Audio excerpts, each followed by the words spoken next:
we invest back home. A lot of Kenyans do invest, not necessarily everybody, but a lot of people who are of Kenyan origin here, they do invest back at home. Especially we buy this Migunda Maguta Maguta, those plots we buy. And the question is, usually when you have these properties, the end goal is they'll be inherited by our kids when we are no longer here. Mm. So then the question becomes, our kids who've grown here, or born and grown here, or they came here when they were much younger, they don't have much connection with Kenya. How will they find these properties that we buy back at home? How will they value that? Because I can see some of these kids literally saying they don't want a piece of land in Karen or selling it at a throwaway price. Like they just don't see the value in it. Like, how do you go about that? Like, you have these pieces of properties that you want your kids, because our kids are Americans. Some maybe might end up going there, but I don't see that happening. Like, what do you guys think? Do you think about these issues when you're investing back home that, when it comes to your kids? It's a question that I think about all the time. And my husband and I, we talk about it and we think about it often because there's one thing that we cannot deny about the USA is that people are very honest. And our children being raised here, they are very honest. And that is a good and a bad thing. The one good thing is that, of course, they're honest and that's how you want to raise them. But people can easily take advantage of them, especially if they go to a culture where they believe everybody. For me, and for Peter, we balance it. It's the best gift to give yourself is to balance it, not put everything there, but having a will and having a will that's well written in order for them to follow up. I doubt whether they will care. I honestly don't think they will care. And I have made peace with the fact that some of what we have in Kenya might end up with charity if we don't use it all up. And I have made peace with that because I don't think these girls are going to care about it that much. They're going to live into the word of God, which Solomon said that you will toil so much and somebody will not be able to probably appreciate what you work so hard to get. For Kenya, it's for me and Peter, and whatever is left, it's probably going to go to a gift to somebody else. But I don't know. Maybe it will change. These kids surprise us. Maybe they are going to value it down the line, but I don't see it happening. That's why I put 3/4 of the eggs in this country. Now, if they find something when I'm gone, great, enjoy it. But I do not believe in buying properties so that actually we can live for the kids. I'm not of that school of thought. I'm not necessarily saying buying properties with a goal to leave it for your kids. I'm talking about even properties we have here, even in America. I would personally like, if I'm no longer here, my kids to inherit whatever I have, even though they have their own. And Like you said, we empower them to have their own. But I would still want them, unless there was some other reason where I want everything I own to go to charity or whatever. I still would like my kids to inherit what I have. oh, absolutely. And I think that's fine. I think that's fair. I think what we were talking about is having these American children and then us investing in real estate or whatever it is in Kenya. Yes. And yet we have children who are more than likely not going to relocate there. Again, it's generally speaking, that mean, like you said, they may surprise us. They could end up deciding to move. But for me, if they decide to move, that's great. Good for you. If you find anything, enjoy it. but I'm at that stage also in life. Again, remember, as you grow older, your priorities change.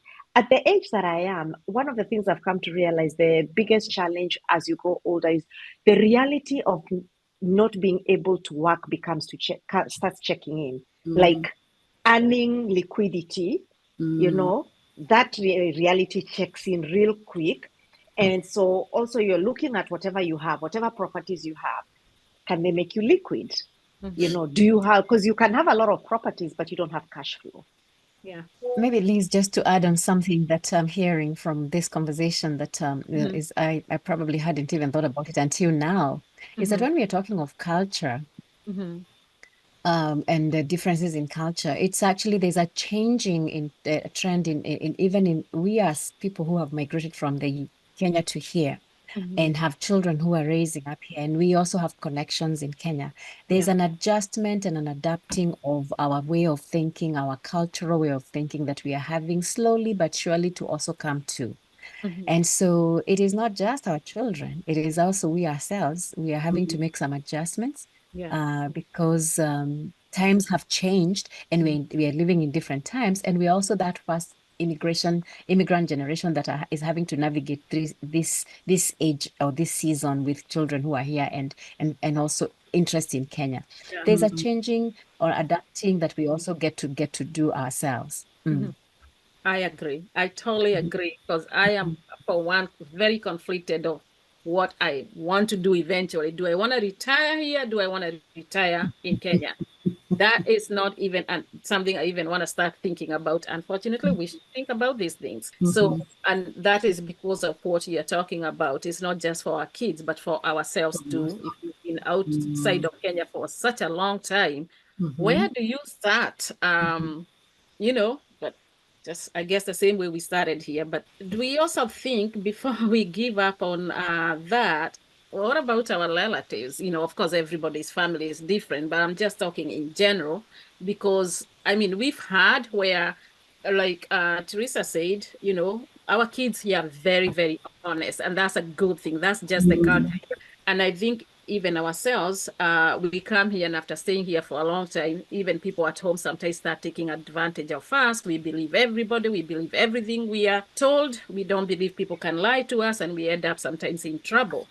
So is there a case where we can rely on relatives to help these kids figure out where their parents' piece of land is and you're not going to be pushed over? What do you think about that? You can have the shamba there. I'm not saying there's anything wrong with the shamba. You can have the shamba there. Your son, daughter goes there to try and claim that property in the middle of Webuye North or, Muranga South.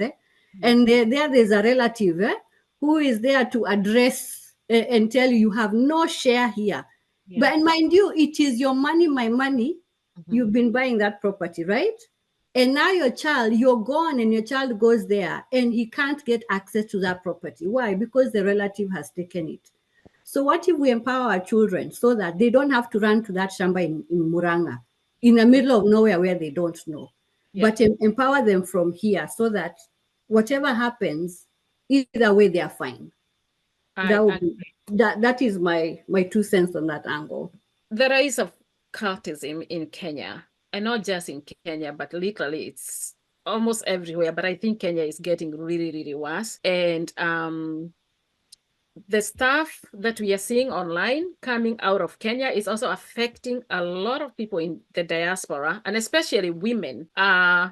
I think we are all aware of what happened in Shakahola. And of course, we don't want to blame the victims. I guess my question is, or what I would like to hear what you guys think is, what is happening in our country? Again, like I said, I know it's happening in other places, but it's growing and growing fast in Kenya. Shakahola happened. Some of the people that died there were professionals. So it's not just like it's a mama in shags who was brainwashed or whatever. If you follow these issues, mostly women. Yes, there are some men, but mostly women. And then, of course, there's a trading Bishop Johanna and his way of doing deliverance. What's happening to us women that we are going after these people, or somebody is able to brainwash us to a point of starving ourselves and our kids to death? You think that, you'd be like, oh, these girls are educated. Then you're like, oh, you're giving all your salary to a preacher and you have no money for gas? Damn, something is wrong with you, right? Like that. But if you watch those documentaries, they share some light on what, like, brainwashing is all about, or what the power of religion. Like the Waco, Texas really shows you what the power of religion and how these people come in as a deliverer, and they show you that there's something that's going to happening, and if I don't come in and help you out and save you people, this is going to happen. And that's really what happens.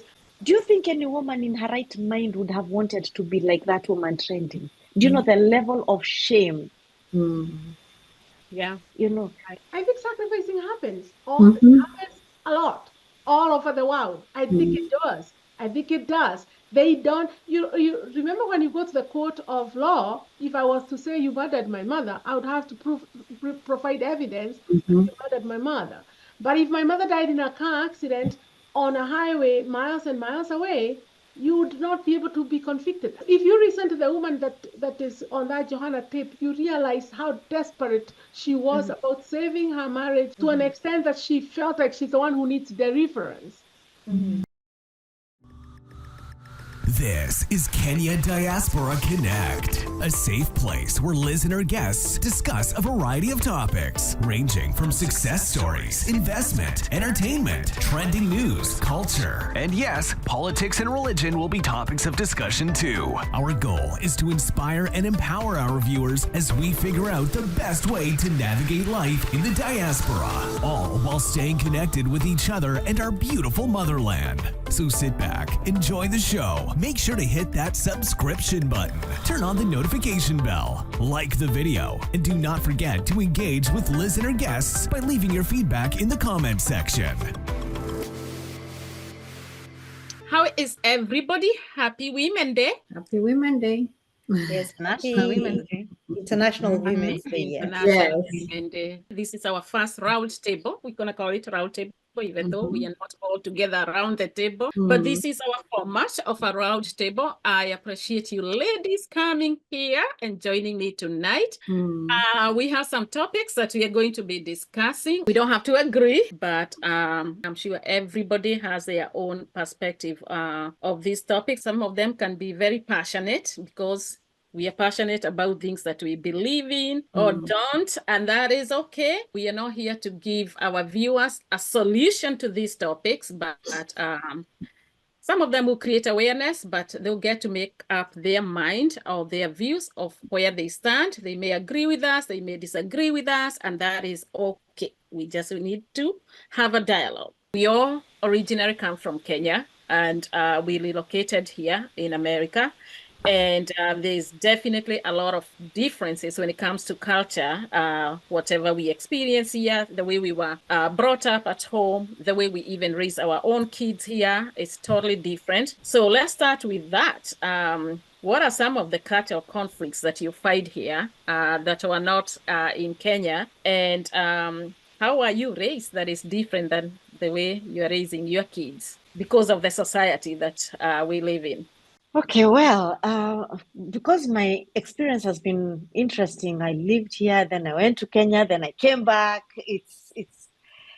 It's a bit of an off experience, and I have parented here and I have parented in Kenya, the same children. So, but at the time when I became a parent here, unlike maybe some of you, we didn't have families here, people with children. I have to be honest, it was very, very challenging. And I even tried, I remember watching Oprah one time, and there was that's when the era of talking to children was coming in and all that. And I said, okay, let me give this thing a try. And I remember my young girl had done something. She was maybe about maybe 3, 4 there. And I sat her down. I told her, okay, what you did was wrong and you hurt mommy and it's not right. Da, da, da, da, da, da, da. You know, that whole Oprah thing, I tried it. And then when we finished and I thought we had a really good conversation, she rolled her eyes. Guy, Jesus. The Kikuyu in me. I just, you know, You want to kill her? who are you rolling your eyes for? And I remember saying, when Oprah gets her children, she can tell us how to parent.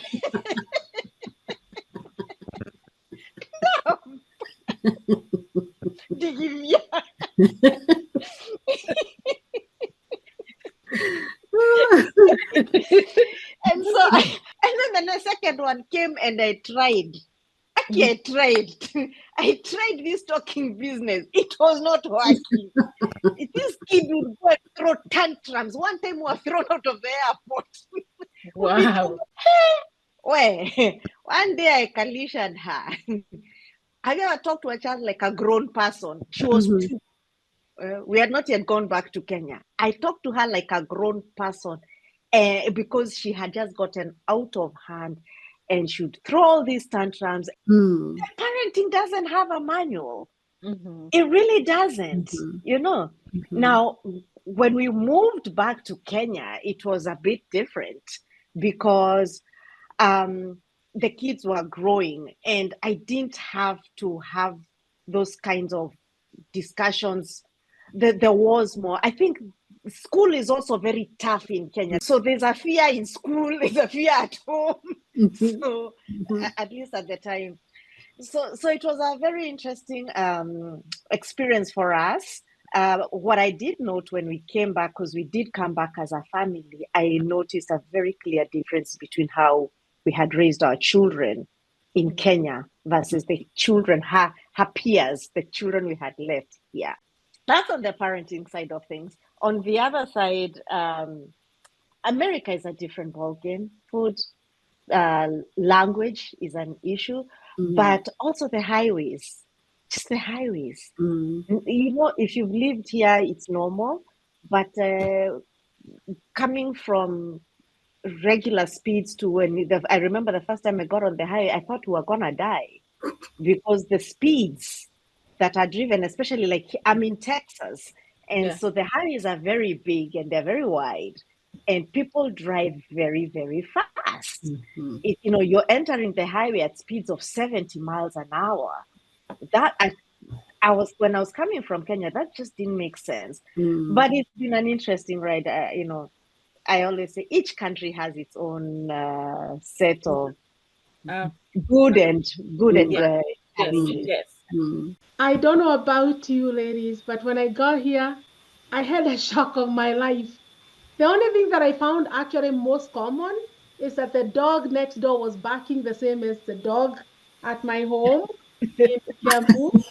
That's it. Like that was like the only thing I was like, oh my God, this is the only thing that's common.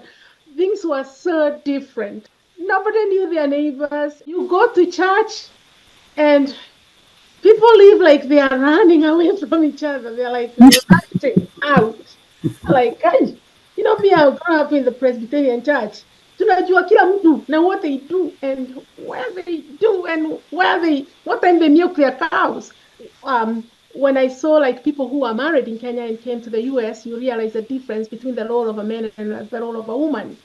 Where now the men in Kenya were used to newspapers, and when they come from home with a gazette, and they just sit and put their feet up and niletee maji, and then they get here and they're like, you get your own water, or you didn't bring the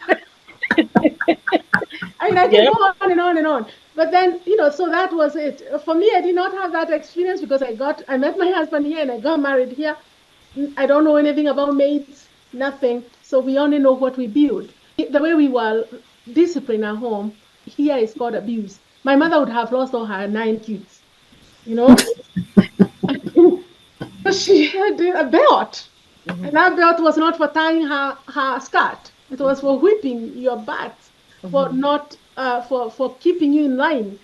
I understand. Yeah, it's a lot when it comes to the cultural differences, and I agree with what you said. I think my mother would have lost all of us and probably sit in jail for some years. She was here. Dr. Sid, you deal with a lot of new people. You help people settle here in America who are coming from other countries, be it Kenya or anywhere else in the world. So I'm sure this is some of the things that you let them know. Hey, yeah, your expectation when you come to settle here. Talk to us about some of these issues. Well, I don't even know where to start. And as you know, Mogora said, it's such a versatile topic. There are just so many things. So I'll dwell on maybe two. One would be food. I love food. So in my other life, I was a chef. But anyway, uh, hope to be a chef, but I love cooking. But why I bring food is because, food really brings people together. Anytime you have a party, something going on, you'll always hear, kutakuwa na chakula, will there be food? And the minute you say the magic word, yes, guess what? Otieno, Kamau, everyone will show up, right? So where food is concerned, because I've also hosted a lot of people coming from all home, whether at a personal level or business level. And one of the lessons I learned when you have people coming from home, do not take them to a restaurant where they have a la carte, where they're going to order from a menu. Take them to a place where there's a buffet or buffet. Why do we say that? Because food can make you feel so empowered, and it can also intimidate you. Let's say you go to a restaurant. Have you ever gone to an Ecuadorian restaurant? No. Have you? You No. know. So if I tell you today, let's go to an Ecuadorian restaurant, what is the things running through your head? I don't know what to buy. I don't know what to order.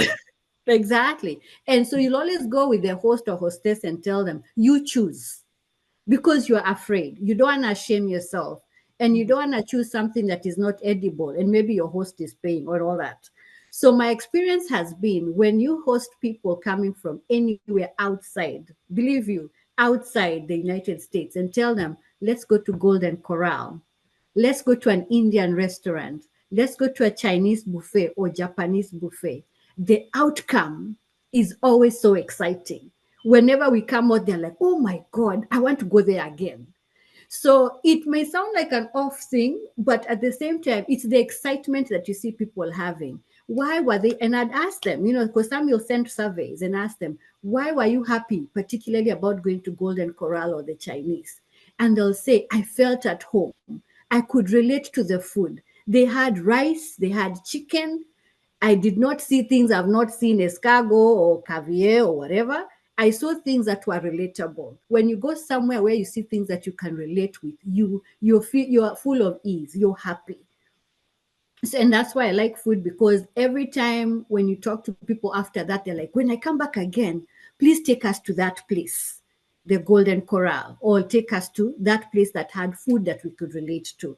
And so taking that aback, I've also had an experience where we were invited somewhere for like just some, what do you call it, hors d'oeuvres.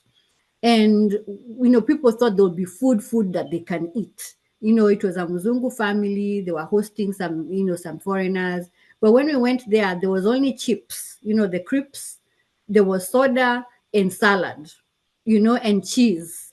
Now, here we are a bunch of foreigners. You've come very hungry. Some were doing press ups thinking they're going to come for a feast. When they came and found what was presented, the disappointment. Why? Because again, the cultural differences come there. When you go to a Kenyan home or another home in Nigeria, Egypt, you're expecting a feast.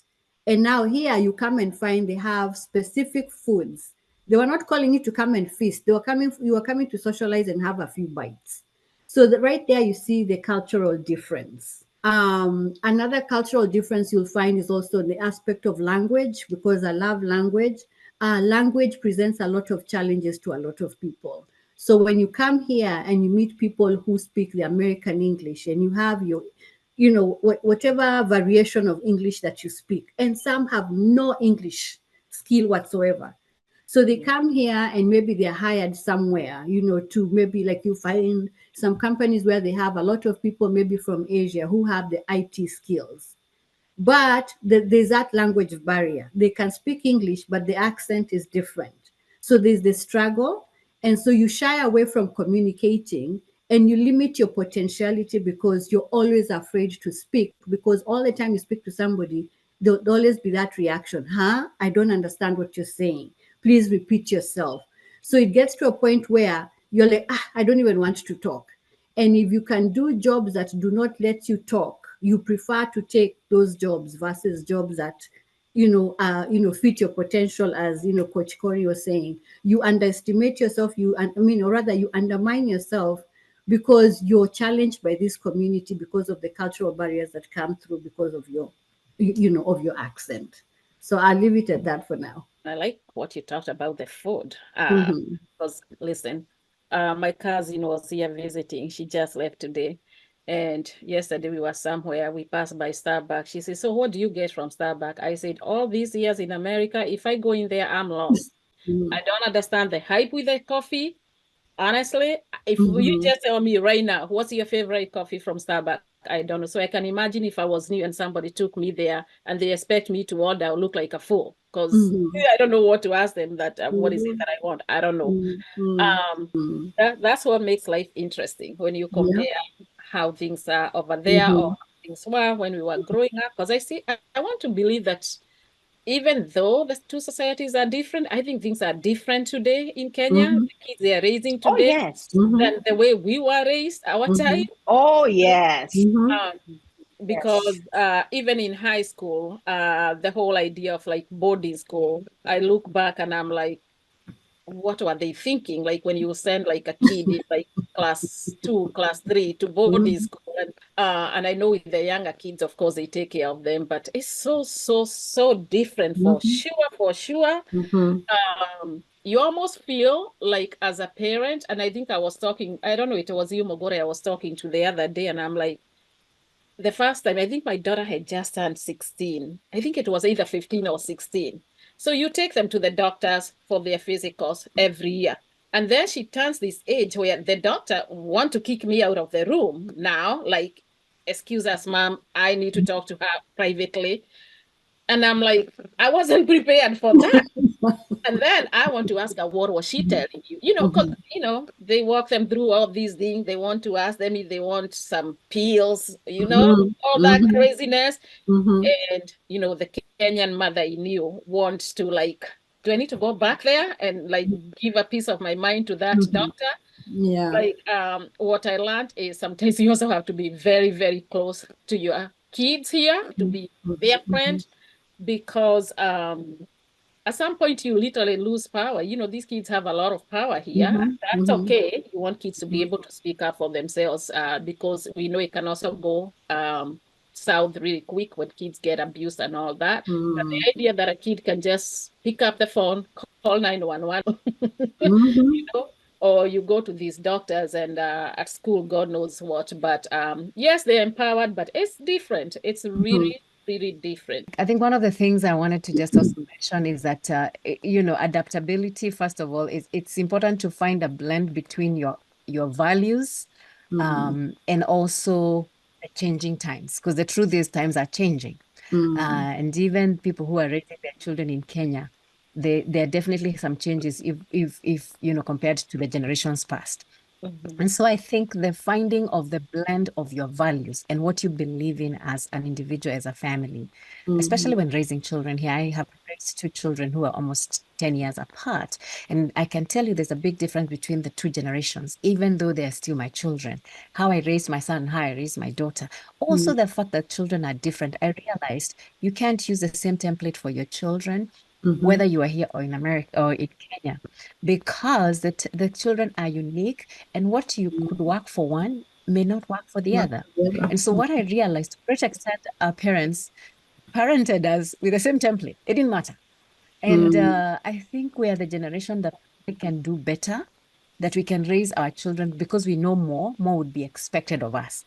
And so even though we are raising in this culture where they're different, it's up to us to be able to give them at least some form of identity. Now, we cannot force them, but we can do our part. And I think you said something. If you have the kind of relationship that you have with your children determines how much they are able to connect with you or be able to value what you value. And so I think, to me, I see we can have a mix, especially we who are here in America. We can have a mix where we can take what is good from our values and what is happening in the generation that we are raising, and have a blend where they have the best of both worlds. Because on the other hand, I noticed something, that sometimes our children can fall between cracks, especially first generation children, the ones that came with their parents. They were born in Kenya and they came with their parents. They find themselves with an interesting scenario where they're not fully here, but at the same time they're not there. And so I find being able to put value and identity to your child is probably one of the greatest things that I have learned in this changing of times and changing of the differences of culture, so that they can, and they may not appreciate it when they're younger. That's what I realized, because that's part of growing up. They'd probably look at our cultures, and especially I know the case, like, my son growing up, there's many things he did not appreciate, but as he grew older, he came back to really appreciate them. So just knowing that if something is of value, you probably have to be the one to know what is of value and not be tired of maybe putting it in the way that makes sense, because a time may come when they value it, and they will value it because they're growing up. That's would be what I would say. Awesome, awesome.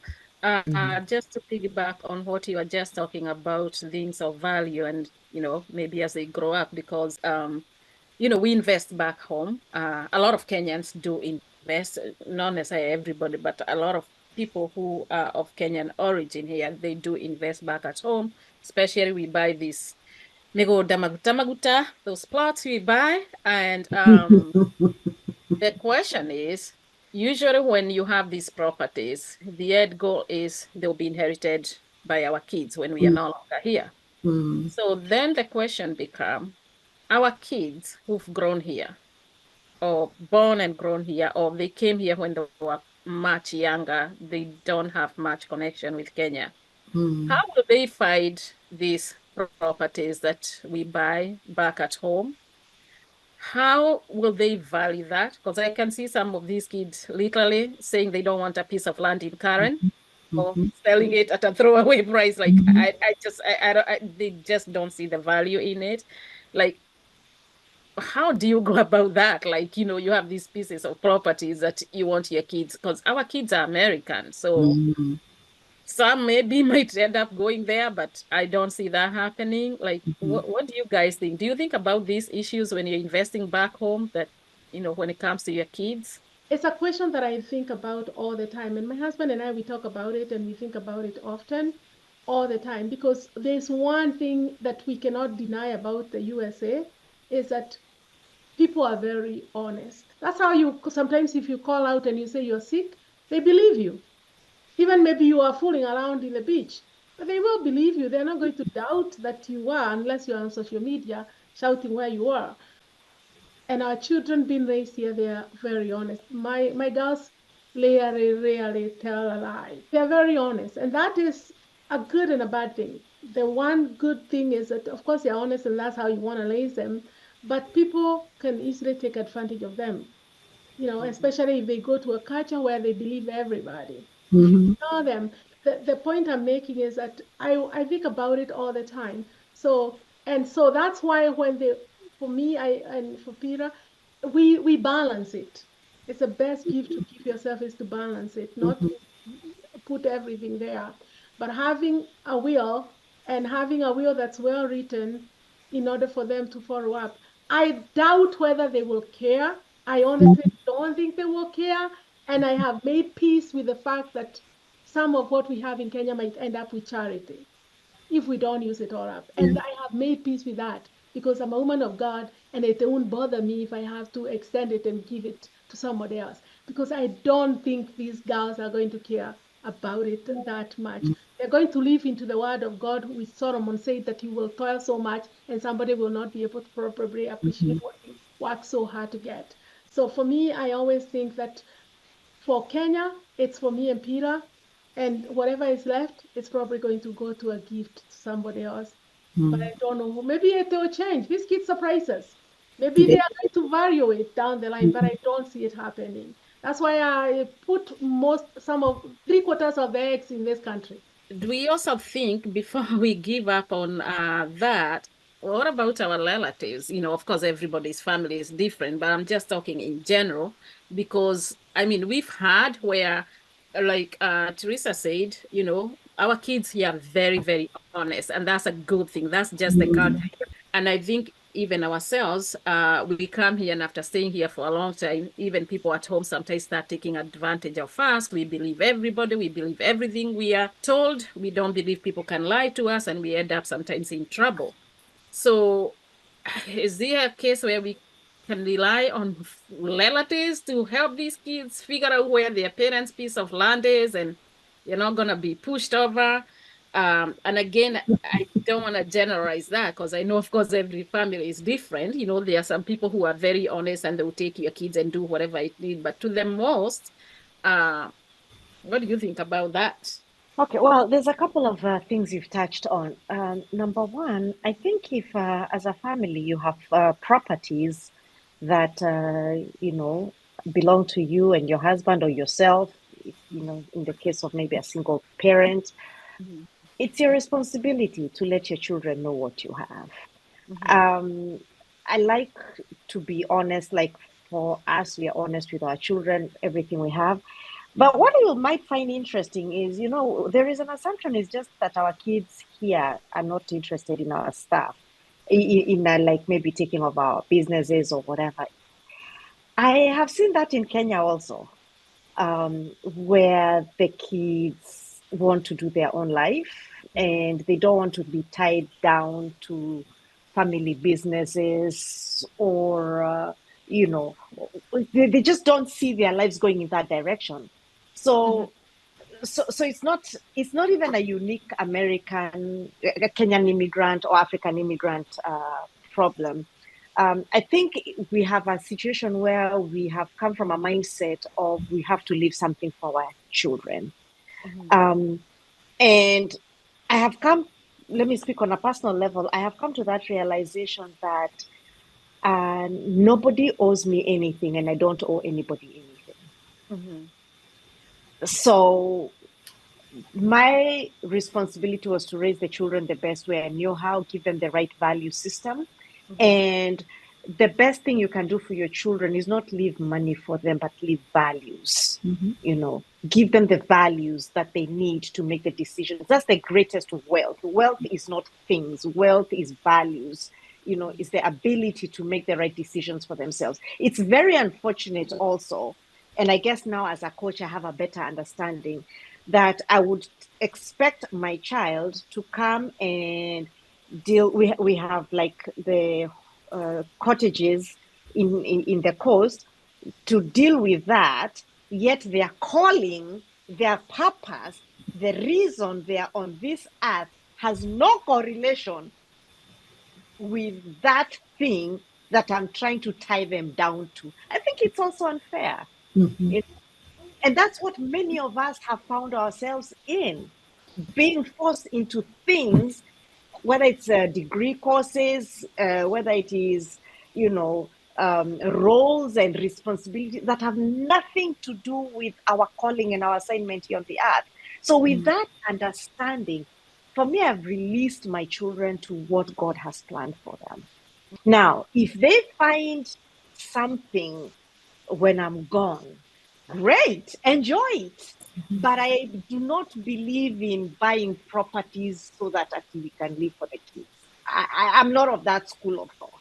I'm not necessarily saying buying properties with a goal to leave it for your kids. I'm talking about even properties we have here, even in America. I would personally like, if I'm no longer here, my kids to inherit whatever I have.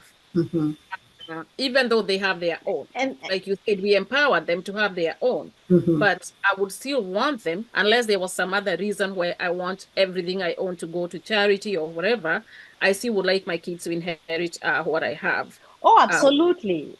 And I think that's fine. I think that's fair. I think what we were talking about is having these American children and then us investing in real estate or whatever it is in Kenya. Yes. And yet we have children who are more than likely not going to relocate there. Again, it's generally speaking, that mean, like you said, they may surprise us. They could end up deciding to move. But for me, if they decide to move, that's great. Good for you. If you find anything, enjoy it. but I'm at that stage also in life. Again, remember, as you grow older, your priorities change. At the age that I am, one of the things I've come to realize, the biggest challenge as you grow older is the reality of not being able to work starts checking in. Like, earning liquidity, you know, that reality checks in real quick. And so also you're looking at whatever you have, whatever properties you have, can they make you liquid? You know, do you have, because you can have a lot of properties, but you don't have cash flow. Yeah. So, you know, so I think it's important to take care of yourself. And I think one of the best things we can do for ourselves as older parents is to make sure we're not a burden to our children as we grow older. Because when we are younger, we think we don't see ourselves in those situations. But as you look at your own parents, they've aged and they need help and they're in different situations. For me, I think now the focus is just trying to make sure that the kids are fine, they can do their own life without having to worry about taking care of us, regardless of what we own, if that makes any sense. It Yeah. does. It absolutely does. But I think that only can, for me, the way I see it, it become an issue if you're thinking as a parent of retiring in Kenya, not here. Because if you're thinking of retiring here, maybe it's easier. But if you're thinking of having your own retirement in Kenya, then you're thinking about buying a piece of land, putting a good house there, doing a lot there. And then, of course, if your kids are here, they can visit the whole 9 yards. So Maybe Liz, just to add on something that I'm hearing from this conversation that is I probably hadn't even thought about it until now, is that when we are talking of culture, and the differences in culture, it's actually there's a changing in a trend in even in we as people who have migrated from the Kenya to here and have children who are raising up here, and we also have connections in Kenya. There's an adjustment and an adapting of our way of thinking, our cultural way of thinking that we are having slowly but surely to also come to. And so it is not just our children, it is also we ourselves. We are having to make some adjustments because times have changed and we are living in different times. And we're also that first immigrant generation that is having to navigate this age or this season with children who are here and also interest in Kenya. Because you realize two generations down the road, they'll know they have family, but they may navigate around it very differently. So there's a changing or adapting that we also get to do ourselves. I agree. I totally agree because I am, for one, very conflicted of what I want to do eventually. Do I want to retire here? Do I want to retire in Kenya? That is not even something I even want to start thinking about. Unfortunately, we should think about these things. So, and that is because of what you're talking about. It's not just for our kids, but for ourselves too. If you've been outside of Kenya for such a long time, where do you start? You know, but just I guess the same way we started here. But I agree with what you say. Dr. Sid, do you have a different anything else? Not very different, but I battle with the same thoughts a lot. But in the last couple of years, something that has been running through my head is this saying: whatever you focus on expands. So if your focus is to go home and you're worried about what will happen to them, where do you take them, and all that kind of thing, my thinking is, if you can afford, because again, flying to Kenya, Uganda, Tanzania, wherever anybody may be from, is not a cheap affair. And depending on how many kids you have, it's more expensive. You can max out your credit cards, Anyway, if you're able, and this is where the saying comes, whatever you focus on expands. If you want to retire with your significant other alone, whatever the case, in Kenya or wherever you want to retire to, I think exposing your children from get-go, not when they are 20, if you can, from when they are young, exposing to your other alternative reality. Is it Seychelles you want to retire to? Is it Mombasa, Malindi, Nairobi, wherever? Expose them so that, they say the way you raise your child is how they go. So if they know you have that other alternative home, that other alternative reality, then in their mind, they know America is not the end all and be all. And again, in exposing them, what you're doing is you're enlightening them to the fact that they have options. You can, like you say, you have 2-3 kids. You may find one child saying, me, I want to migrate and go to Kenya as well. Or they may say, no, me, I want to stay here. But when you expose, again, when you focus on the something, that reality, then they have the choice to make. I want to stay home, I want to stay here. The other aspect is, again, because you never know with what these kids are going to want. And then at the same time, remember, because of the dynamics we find ourselves in America, our children will marry, okay? They'll marry into other cultures. They might get jobs in different countries. And you hear your child has moved to Nigeria and they are happy, Ogao, they're settling there, okay? They've gone to Belgium. They've met a, hunk of a man there or beautiful model there. They are married there. And that is their reality. So for me, I think the best thing is empower your children. For me, empower our children. Give them the best education there is, that you can afford. Expose them to financial literacy such that they know how to manage their money. They know how to invest. So wherever they are in the world, they'll always be yours. But once they grow to that age, they get wings. Wherever they want to go, they can survive. You have equipped them. When it comes to here, like Coach was saying, because it's not a must that they inherit something. If they can inherit, it's a blessing. But again, we don't all end up that way. So how about we equip them with things that will help them survive when they're older? So one of the things I advocate the most for is, the other day I was learning, you can open an investment account for your child from the time they're 13 years old. So if you open a brokerage account and talk to them, I love stocks. So here we go. But anyway, talk to them about stocks. Help them, the pocket money they have, let them buy stocks, okay, that they like, Target, Walmart, all gaming, gaming shop, all these things. They start making money.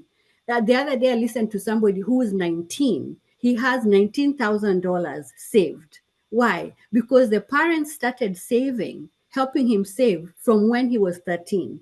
And he started working in McDonald's. Any money he makes, he takes a portion and saves there. So now he's liberated, and his parents are foreign.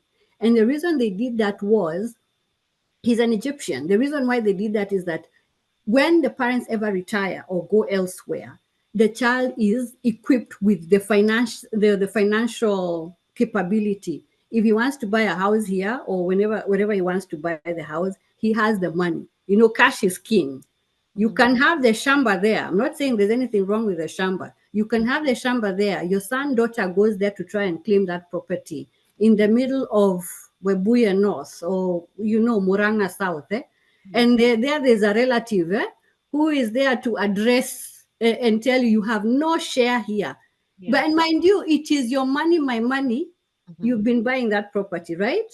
And now your child, you're gone and your child goes there and he can't get access to that property. Why? Because the relative has taken it. So what if we empower our children so that they don't have to run to that shamba in Muranga, in the middle of nowhere where they don't know, but empower them from here so that whatever happens, either way, they are fine. That is my 2 cents on that angle. Oh, no, that's good. That is good. That's good. I was listening to you guys introduce yourself. I'm a mother, I'm a wife.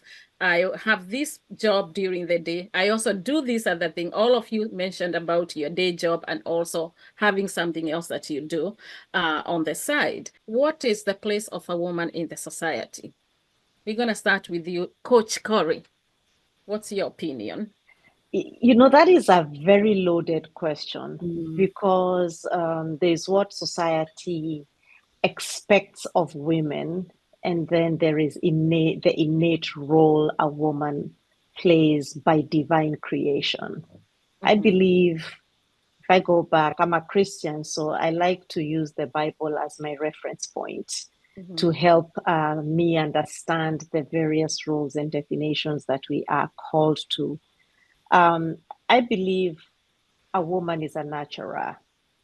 A woman is, in a nutshell, a superpower. In fact, I have also come to discover that a woman is the most dangerous thing walking the face of the earth. Yeah. And I say this in a very nice way because I am one. A woman is an atomic or a nuclear bomb. She needs to be handled very delicately because she has power that is in her that if it is not held carefully, it can go off in the wrong way. And I say this because the more I have come in my work and in my space of, personal discovery, the more I find out what is buried within a woman, the more I have come to understand why society has felt the need to shut her down because she is moving in so much power. It just needs to be directed. So if you ask me what is the role of a woman in society, the role of a woman in society is to make things happen the right way in the right environment, given the right environment. I don't know if I'm saying this right. Given the right environment, they say if you give her a house, she gives you a home, right? If whatever you give a woman, you will get to the power of 100 or 1,000. She Both will positive or negative. Exactly. And that's why I said she is very powerful, because whatever you give her, she will incubate, whether you like it or not. She will incubate it.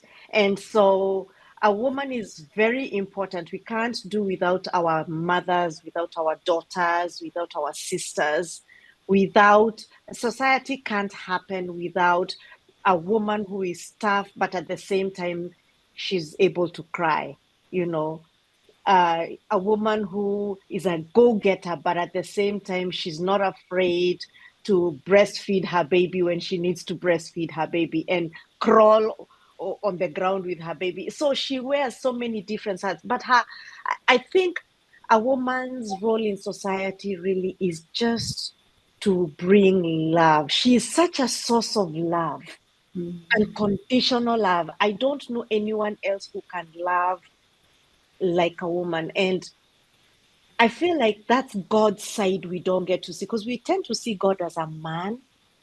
And yes, he is a man, but he created us in his image and likeness. And so I believe that a woman really displays the soft side of God, if that makes any sense. It does. It does. Awesome. And that I like what you said. A woman is like an atomic bomb. Get what you put in her. You plant that kind of like you harvest what you sow. Is that what they say? Yeah. All right. Yeah. So that's Pressed awesome. down, shaken together. Love it. Love it. Love it. Love it.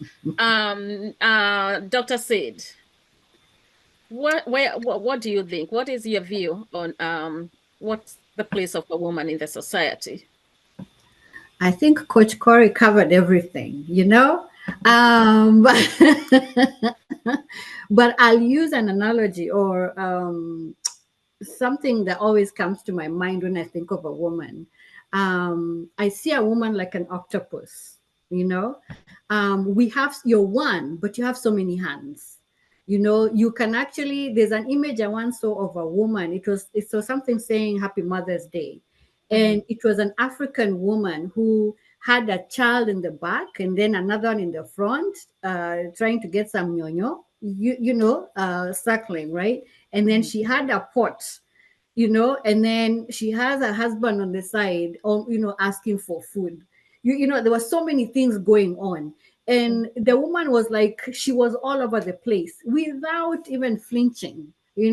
So that's how I see a woman. A woman is an octopus. God has given us so many capabilities, and unless you're in a situation where that is suppressed, when you give a woman the opportunity to spread her wings, she can be anything and more. The potential that we have within it's unbelievable. It's like they say we only use a certain percentage of our brain. And if you put your brain to do so many other things, the potential is unbelievable. So that's how I see the woman. A woman has so many capabilities.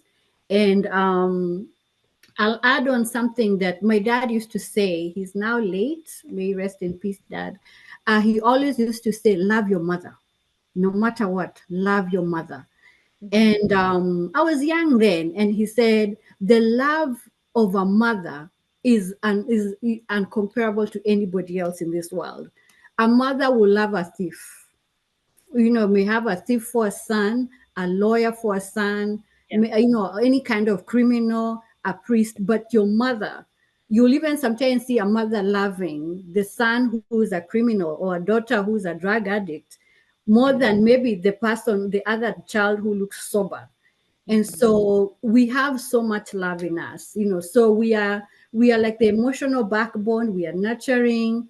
We are the people to go to, if you want food, your mother will wake up and make that food for you. When you're sick, your mother will stay up, with you until you're better. So if you look at all those things, we are multidimensional. There's no one word to describe a woman. We are so many things. And so if we embrace that, if men embrace that, if children embrace that, and even us as women, sometimes we don't know what we are worth. And we see ourselves as this maybe domesticated person. That has changed. There was a time when women were one thing, you are there to be seen or not heard. And in certain cultures, that is still the same, the case. But now we have spread our wings and we are all these things. So the first thing would start with us women self-loving and recognizing we are a powerhouse walking, and you can be anything that you want to be. Awesome, awesome, awesome, awesome. Next, we're gonna hear from Pauline. You're muted. All right. Okay, yes. So I think there's a lot that has been said that I would have said if I were to say. So I won't go into all that. Maybe what has not been said, I would like to highlight is the fact that a woman is like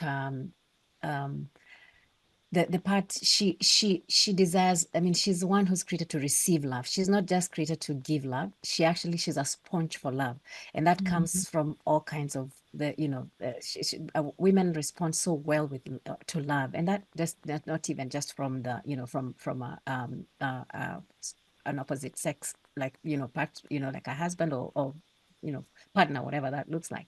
But I'm seeing just one of the things that women know how to do is to receive love, and that probably goes in line with what you have said, that they because they are also givers of love.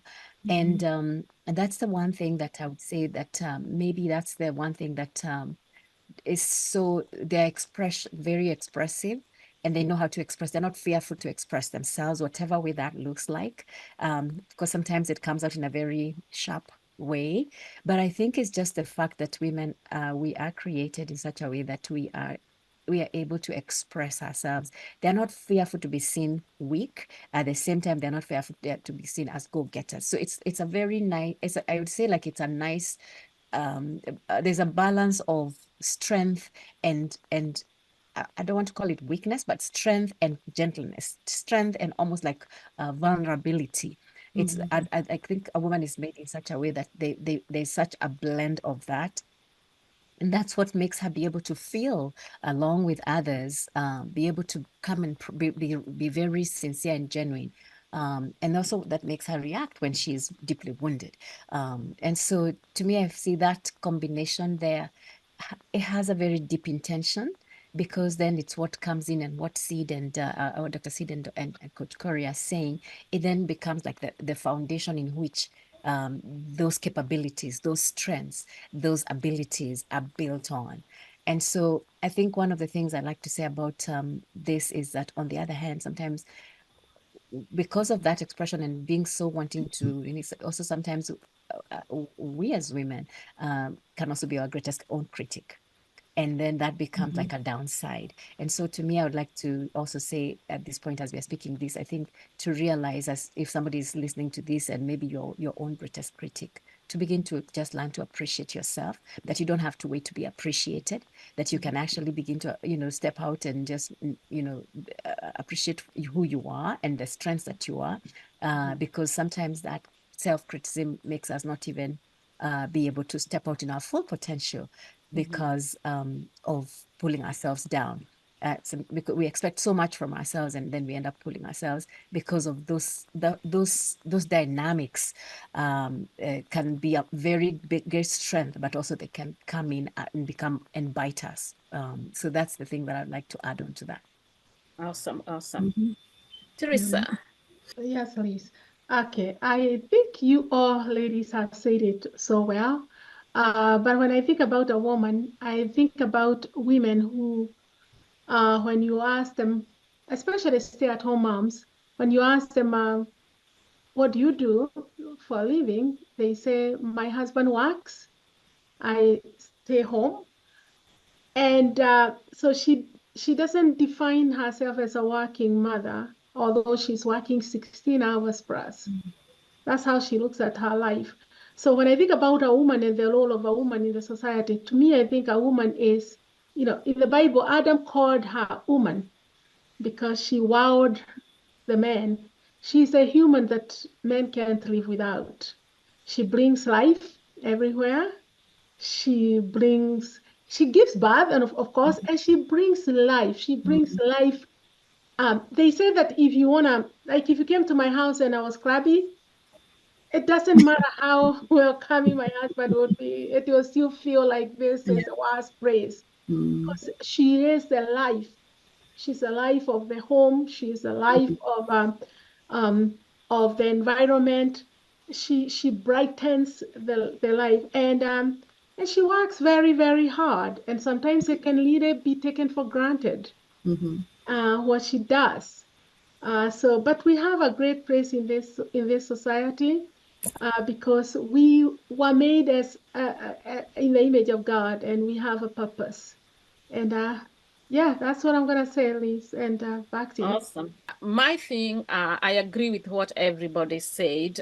Women are great. I like what she said. We can be like atomic bombs. I'm telling you, there won't be this society without a woman. No wonder Adam could not live by himself. Even God was like, this dude here, he's not gonna make it by himself. He need a helper. We wear many hats. We are mothers. We wives. We sisters. We aunts. And then we work. But I think, Coach Corey, because I want us to close this, who are we really, really? Because as powerful as we are, as loving as we are, these men cannot live without us. Our kids can live without us. But women are underpaid in the society. You find that a woman go to work, you have the same job with some guy who works next to you. Probably you actually even trained him, and he makes more money than you. Is it that we need to speak more about this thing whereby we talk about our pay, we bring these issues more often? Why is it that we wear so many hats? Because yes, I know men work hard too. I'm not trying to take that away from them, but just the things that the woman can do. And like Teresa said, a home is not even a home. Like when the woman, it sounds better when said in Kikuyu. I had a pastor saying that somebody, if you go to a home and the husband or the mzee of the homestead is there, the wife is not there, the kids are in school, they're not there, and say, hey, Neameku, and then they go like, nobody is there. And that's in French. That's what they say. Meaning the owners of the home are not here. I'm the only one who is here. So when a woman is that powerful, able to bring life, take care of that life, take care of everybody else, try to take care of yourself. And actually what we do is we take care of everybody else and not take care of us. We put ourselves last. And then we go to work and it's the same thing. You're not even paid what you're worth. So who are we really? Are we just mothers and wives? And who are we really, Coach Corey? Thank you so much, Lizzie. I think one of the biggest challenges, and I think for me, this has become clearer as I have gotten older. One of the biggest challenges we have is we live in a society that has timelines. You know, as a young girl, you're born and you're domesticated, especially we of African culture. We are domesticated very quickly into certain very domestic roles. And there is a level of expectation based on what you're seeing, based on, what is expected of you. You're told girls don't do this, girls don't do that. If you try, if you go climbing trees, you're like, no, girls don't climb trees, and so there's a very clear path for ladies or for the girl child on that she is expected go with. And so as you morph from one role to another, there is a level of expectation. And to our own detriment, we have now come to expect that of each other. So I expect certain things of other women because that's how we have been conditioned. Then you come into a space of as you grow older, and like many of you have younger children, and your children go away, and you no longer know who you are. When you sit and ask yourself, "Who am I?" You can't answer that question because you have been defined by roles rather than by who you are innately. And so, what I always tell women, I don't think going to fight for yourself is the answer, because you're fighting from a place of anger, of emotion, of feeling disenfranchised. But the homework is on us first to discover who we are innately. I used to be a very angry person, for example.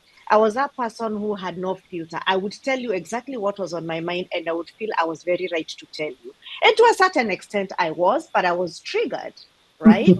Until I found who I was, and I realized there's so much more wealth in me that I don't need to validate myself to other people. And I had to break a codependent relationship, even with my own children. Mothers, our biggest problem is we are codependent to our children, so that whatever areas are not going right, we take all our attention, we focus on our children. We call it love, we call it sacrifice.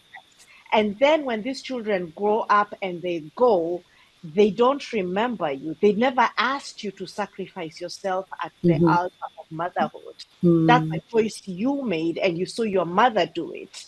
And we are conditioned that way. And that's how you end up with what we are calling toxic moms, because now you're feeling some kind of way because your children are not reciprocating the sacrifice. The same thing as a wife, the same thing, as a career woman. You are used to a life of sacrifice.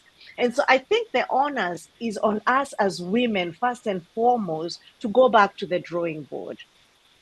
Before we blame anybody else, before we look at the roles that we play, if we can learn how to teach our daughters, and we have to start with ourselves, how to teach ourselves to function in our unique wiring. I don't need to be a mother like Dr. Sid or like Pauline.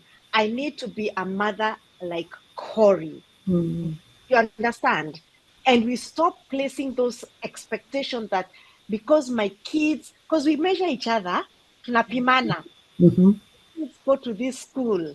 My kid performed like this. You know, if I can just allow myself to be, then I will allow you to be, and I will stop being triggered. And so when you ask who are we, it's a journey. It's a journey. And in my classes, everyone I have taught, there's not a single person who is showing up at 100% of the way they should be, because that's not how we are conditioned, including myself.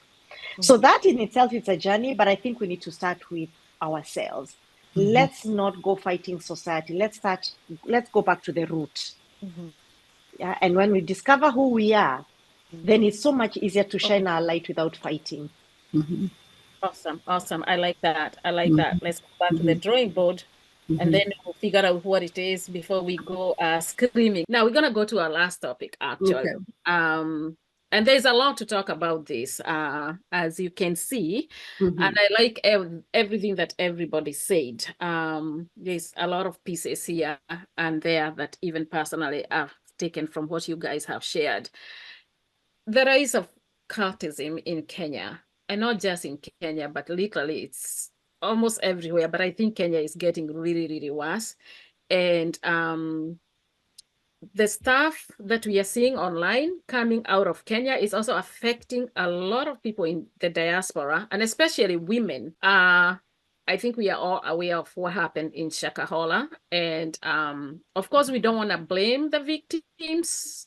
I guess my question is, or what I would like to hear what you guys think is, what is happening in our country again, like I said, I know it's happening in other places, but it's growing and growing fast in Kenya. Shakahola happened. Some of the people that died there were professionals. So it's not just like it's a mama in shags who was brainwashed, whatever. So again, if you follow these issues, mostly women. Yes, there are some men, but mostly women. And then, of course, there's the trading Bishop Johanna and his way of doing deliverance.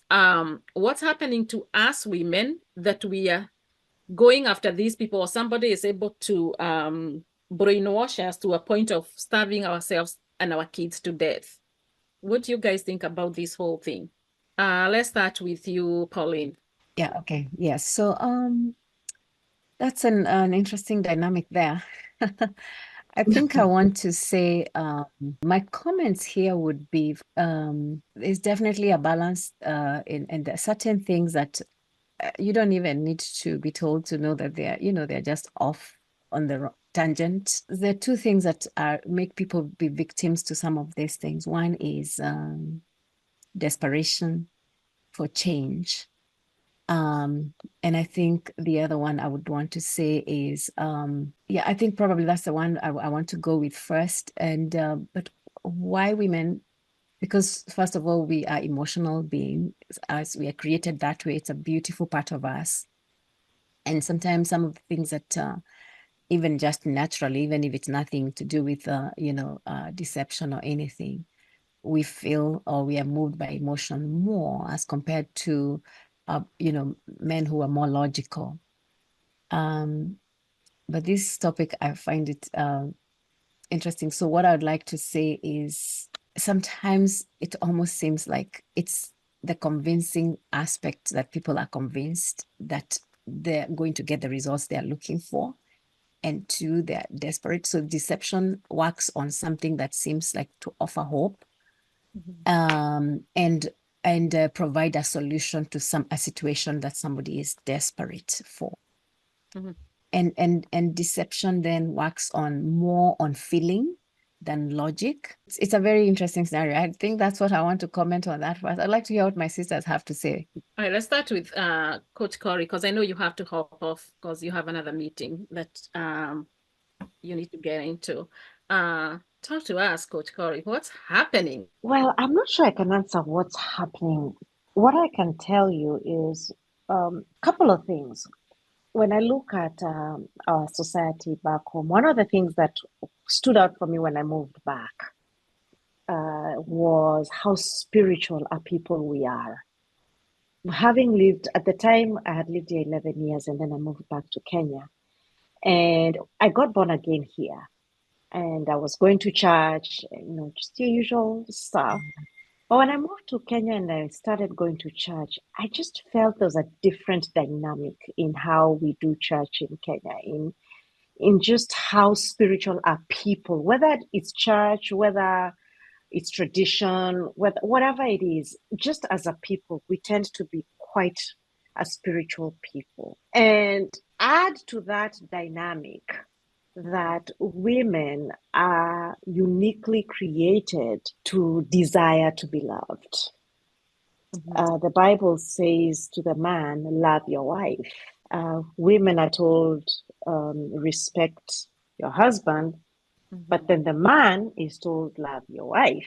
So, and when you listen to married couples, especially when there's issues, the one thing men say, she doesn't respect me. And then a lot of times the women say, he doesn't love me, And you find that as women, we are innately created to be loved. Dr. Miles Monroe teaches about this so well. And when that is not happening, whether it is not, whether we are not receiving love, whether it is from our spouses, our families, our fathers, because the breakdown of the family is also very prevalent, and a lot of sexual abuse has happened even in the context of families. It is therefore not unusual, and I have met a lot of people when I was at home in these types of situations. Where you're looking at them and you can see this is a professional. This is somebody who is educated. So it's not an issue of a lack of knowledge, but there is a hole in that person that cannot be filled by a career, that cannot be filled by the social status that they may enjoy, even in their stature in society. There is a hole, and that hole is a gaping hole of love. Because remember what we said earlier in the earlier topic, women were always giving, right? And so what happens? There's burnout. And that's why we find women get triggered. Yeah. Not because they want to, but it just gets to a place you're lost. You're just lost. Like Mogora said, you become a mom. And I remember going home and I became a manjeri. I was like, what happened to Cory? I left America as Cory. I landed in Kenya as Mama Njeri. I was like, hi, here nobody called me Mama Njeri. Yes. I kid you not. The first place where we moved our home, the neighbors, what is your name? Cory. Uko na watoto? Na watoto wanaitwaje Njeri? Oh, Mama Njeri. And for the 15 years I lived in Kenya, I was Mama Njeri. You understand? And so when you have a culmination of events, of things, of situations, different people will handle things differently. And so when someone comes and they whether they are lying or whether they are being honest and they are bringing what is called hope, it's very easy to fall into it. It's very easy from the outside to look and see why, especially if you live in a place like here where we tend to be a bit removed from what's going on the ground, But when you're meeting these people and you're living with them and you're listening to them, and let me tell you, ladies, I got to understand the dynamic of being a wife and a mother in Kenya on a whole different ballgame. You were talking about coming with a newspaper and just sitting down and, you don't understand what that is in a real sense. You understand? I was married in America and I was married in Kenya. And I always say I was married to two different men. Wow. And nothing wrong with my husband. But there is a dynamic of being married in Kenya that's very different from being married to the same person. And you lived together in the same house. My husband comes to Kenya and I tell him, you cannot take your plate to the kitchen. The kitchen is out of bounds for you. And we were doing things here together. It doesn't make sense to him also. You see? So anyways, long story short, I guess what I'm trying to say is there's a lot of pressure coming at these women in different directions. And then everybody is telling you, be strong. Jikaze, wewe ni mama. Vumilia. Hata sisi tulipitia hiyo. You're abused at home. You're unaambiwa vumilia. Your husband is cheating. You go home, your mother tells you, is that something to run away from home for? Do you know how many times your father, you're like, hiya. So even you try and go and share your trauma and it is compared with someone else's trauma. So you have no voice. Yeah. Then you go and meet somebody who shows you, Cory, I got you. Imagine I see you. I hear you. Do you think any woman in her right mind would have wanted to be like that woman trending? Do you know the level of shame? Yeah. So there's very many things that come across to that level, to get someone to the level of finding themselves there. It's not one thing. It's a combination of factors. And when you sit with these women and you listen to them, you hear their cry. You won't agree with the decisions, but you can understand where they're coming from. Okay. You see the difference? I totally understand what you're saying, and I sympathize with that lady. At first, for me, it was honestly judging her, like, what in the world are you thinking? Why are you letting these men do all this stuff to you in the name of deliverance? But then when you hear her talk about her story and how she ended up there. And that's why we shouldn't judge people. But I think I'm going to go to you, Teresa. I think more so, yes, I totally understand what Pauline and Coach Corey are talking about. But when we see this, like when Shakahola happened, the government acted so quickly when they figured out what was going on. It was all over the news. The whole globe was talking about it. Every time you turn on CNN, you saw these people in Mombasa digging and digging. But before it gets there, I wonder, there's no way the government know that these things are happening? There are no signs, because I see people on YouTube, because of course I'm a content creator, so I spent a lot of time on YouTube. And there's one particular channel, not just one, but many, but there's this one particular one that always bring people who say they were in the cult, they were devil worshippers, they killed people. This guy brought a pastor once who confessed that in order for him to be rich and have a lot of people in his church, whatever cult he was devil worshipping thingy he was a member of, he was required to kill 10 people from his church, or I guess to give away for their blood. And every year he will give 10 people until they asked for the mother. He gave the mother and his own son. These things are shared out there in the open. I'm trying to think about, like, even here in America, somebody come to my channel or any other channel and say, I'm responsible of killing 10 people, my son and my mother. The same channel, there have been stories. Just last week, there was a man who came and said he's here to expose what happens in the hospitals in Kenya that have mortuaries, that they literally like kill people. Then there's another one who is a matatu driver who's also saying how he sacrificed. Like, there's tons and tons of people coming to say, I sacrifice people. I've sacrificed 20 people. I've sacrificed 10 people. I was recruited into this. Then the question is there nobody who is paying attention to this? Because then we don't act until it becomes a huge thing like Shakahola, and we start running to try to figure out what's going on. Yet it's being shared out there in the open, and nobody seems to be doing anything. These people just come to this channel, their faces are hidden, their voices are distorted, whatever. What do you think, Mogore? These people are telling us what they are doing. Like, somebody may have killed your brother, your sister, and they're out here saying, yeah, I did it. But the government look on I mean, like, come on. Is it because it's YouTube? I don't know. This topic is so wide. I watch so many documentaries.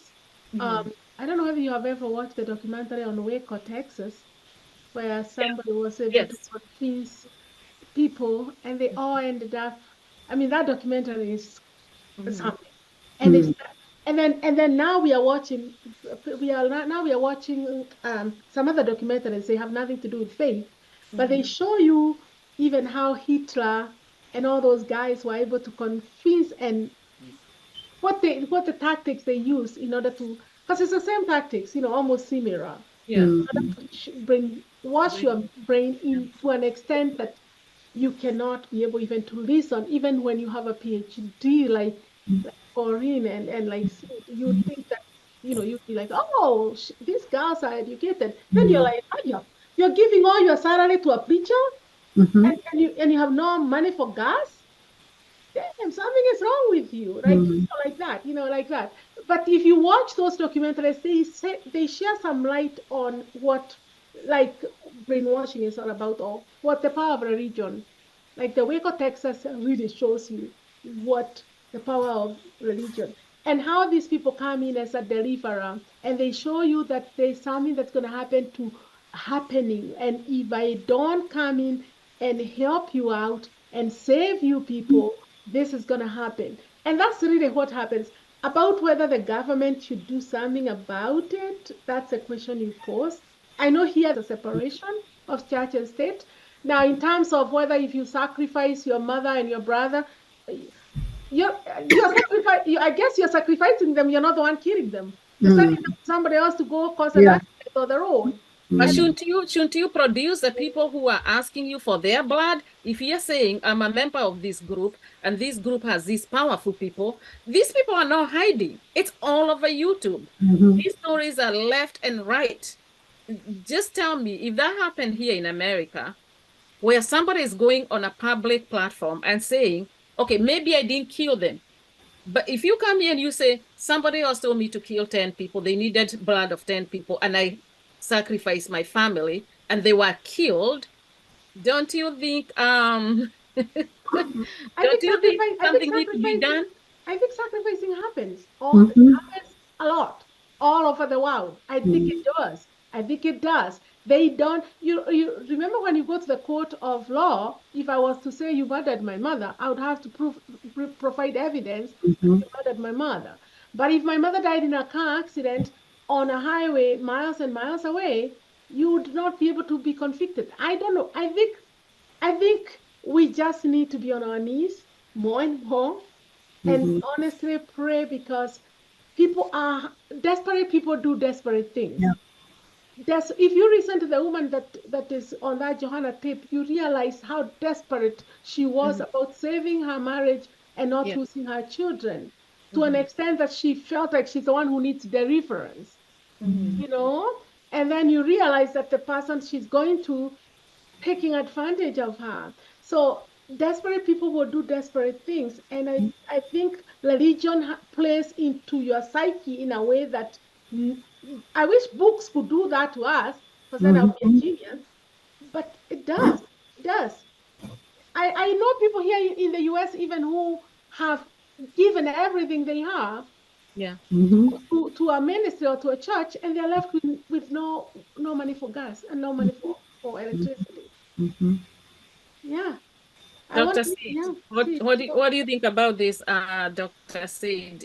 I agree with what you're saying, Mugore, because you're saying, you have to prove. If somebody says sacrifice, they say I sacrifice, and they died in some road accident, how then do Mhm. you go out and prove that somebody murdered them? But I still think these people need to be investigated. This stuff that they Mhm. are talking about, Mhm. I think it's deeper. Or tell us, maybe this is just content creation, but I don't think so because there is a pastor involved. When these people come and talk about all of these things, then they go and get delivered at this particular church. Um, Mhm. so I don't know. But Dr. Sid, what do you think about this, and why is it that as women, even here in diaspora, when you hear of horror stories of people, whether it's like even here in America, in Europe, in the ladies that work in the Gulf, I sent all my money to this preacher. I sent all my money to this pastor. Now I have nothing. He used to pray for me. He used to tell me he's a prophet. He gave me water. He sold me oil. He did this. What do you think Mhm. is going on? It's hard to say, Liz, because you know, as human beings, we all deal with situations differently. And so one of the things I see here, the pattern is one is desperation. People are desperate. When you're hungry, when you have no money, you have no shelter, or you have nothing to give your children, you become a very vulnerable person, and you're susceptible to all manner of things. you Mhm. know so you can imagine if you're somewhere, the other day I saw somebody thrown out of their apartment, and all their belongings were thrown outside, and she was an elderly lady, with her car there. She looked quite elderly. And in my mind, I just thought, if the wrong person came via this lady and told her, hey, you need somewhere to stay, hop on into my van, what is she going to do? Chances, and because she was crying and she doesn't have anywhere to go.